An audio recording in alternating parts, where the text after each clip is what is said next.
This presentation will orient you to defining a 2D Pocket strategy using Autodesk Inventor HSM Pro CAM software. Navigate to the folder that you created to keep all of your files conveniently in one location. Open the CAD model of a part, select the View tab, select the Visual Style drop-down, and then select Shaded with Edges. Select the CAM tab. Select Tool Isometric in the Orientation panel to orient the part so that the Z-axis is vertical. For this presentation, the surface coloring will be changed to more plainly show the part features. Select a surface and then the Appearance Mini toolbar. Change the color to a color using the grip on the color wheel. Select OK. Now set up the machining strategy. Each machining strategy requires a job setup to be defined. Select Setup under the Job panel. Use the default operation type to be milling. Use the default model orientation under the Work Coordinate System. Under Origin, select Stock Box Point. Select the top front left corner of the stock. Select the Stock tab. Use a relative size box option. Use the No Additional Stock option since the part was already prepared to machine a 2D pocket by the facing operation. The Post-Process tab can be selected to add a meaningful title such as your name and a reference to the activity or project. Select OK to save the values that you entered. Continue developing the habit of saving your work frequently. We are now ready to define a 2D Pocket operation. Select 2D Pocket under the 2D Milling panel. This is the most simple of the 2D milling operations. The first tab is Tool. Click Tool and then Tool Library. Select a large diameter tool such as the 1/2-inch end mill. Click Select. Select the next tab, Geometry. The pocket selection is enabled, which is used to define the pocket feature. Select the bottom surface or bottom edge of the pocket. The stock contours, rest machining, and tool orientation will be left unchecked. Select the next tab, Heights. Use the default values for clearance height, retract height, and feed height. The top height describes the highest cut. Use the automatically generated value of stock top and 0-inch offset. The bottom height determines the lowest depth that the tool descends into the stock. Use Selected Contour so that the bottom of the pocket selected earlier determines this value. Select the next tab, Passes. The default values will be used for most parameters. Change the direction drop-down to be left, climb milling. When a direction decision is to be made, use climb milling rather than conventional milling. The step over defines the horizontal distance between each of the passes. Update maximum step over to be a more conservative 50% of the tool diameter. For this 1/2-inch end mill, it is 0.25 inches. Enter this value in the field. Multiple depths defines how the stock path descends into the stock. Maximum roughing step down defines the depth of each pass. A conservative 1/3 to 1/2 of the tool diameter is recommended for an educational environment. For this 1/2-inch tool, it is 0.65 to 0.25 inches. Enter the value as 0.25 inches. Leave the remaining values as the default. Stock to leave is an important option to consider carefully.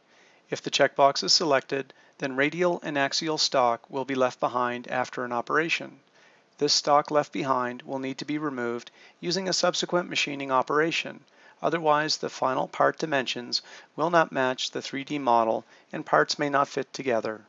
The 2D Pocket strategy will be done in one operation, so this option needs to be disabled.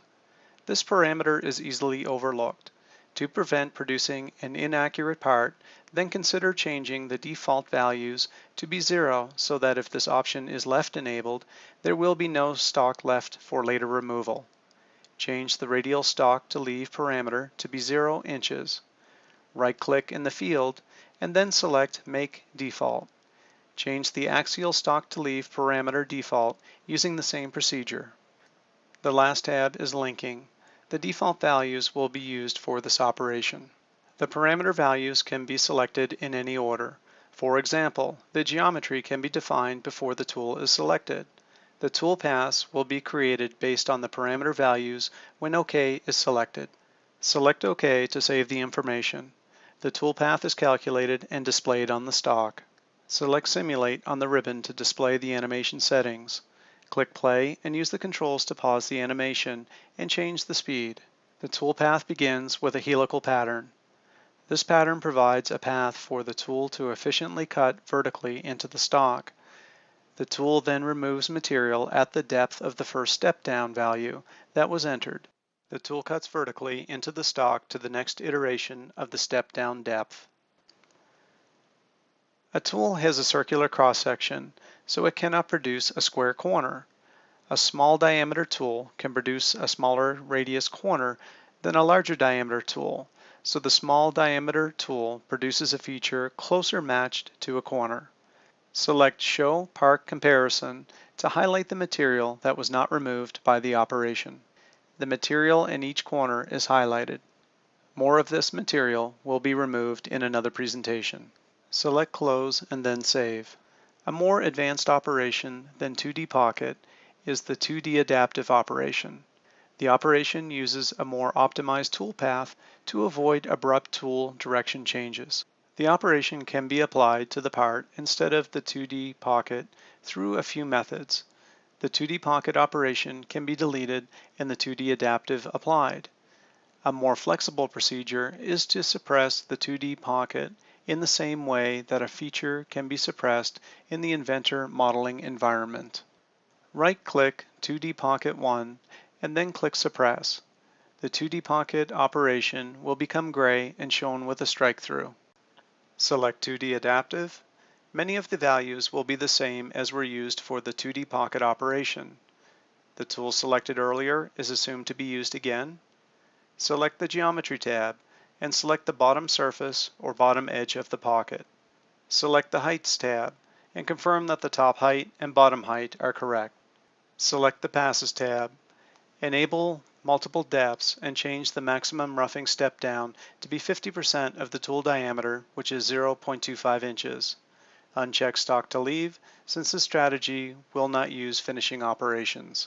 Select OK to save the information. The toolpath is calculated and displayed on the stock. Select Simulate. The toolpath begins with the same helical pattern, but then removes material in a different pattern at the depth of each step-down value.